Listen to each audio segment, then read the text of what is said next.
wala nang gutom. Wala nang gutom na Pilipino. That is my dream. No hungry Filipino. Ang pangarap ko na pagkatapos na ako magpresidente, wala nang gutom na Pilipino. Alam niyo po, nung una akong umupo, may nagtanong sa akin na reporter, tinanong sa akin, ano talaga ang pangarap mo dito sa administrasyon mo? Sabi ko, sana pagbaba ko bilang Pangulo ay masasabi ko wala nang gutom na Pilipino. Mahal na Pangulo,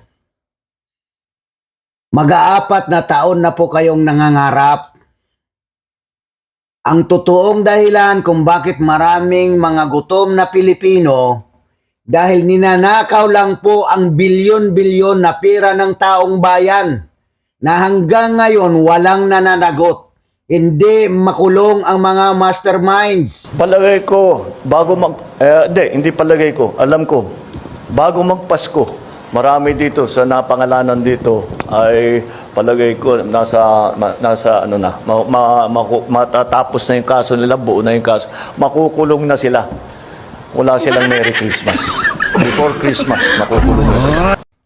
Hindi po solusyon ang ayuda dahil ang gutom ng Pilipino ay hindi hanggang 3 araw lang. Hindi po solusyon ang mga Duterte. Hindi po solusyon i-impeach si BP Sara.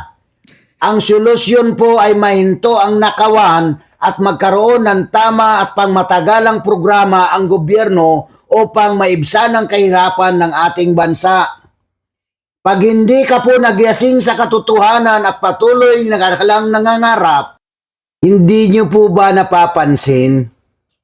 Mula nang umupo kayo hanggang ngayon, nangangarap pa rin kayo at hindi nyo napapansin, pahirap na po ang ating bansa.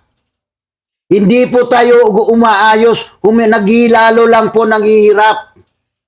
Magising na po kayo sa katotohanan. Dumarami lang po ang gutom, hindi po solusyon ang mamudmod ng ayuda. Simot na po ang pera ng taong bayan, nangangarap ka pa rin.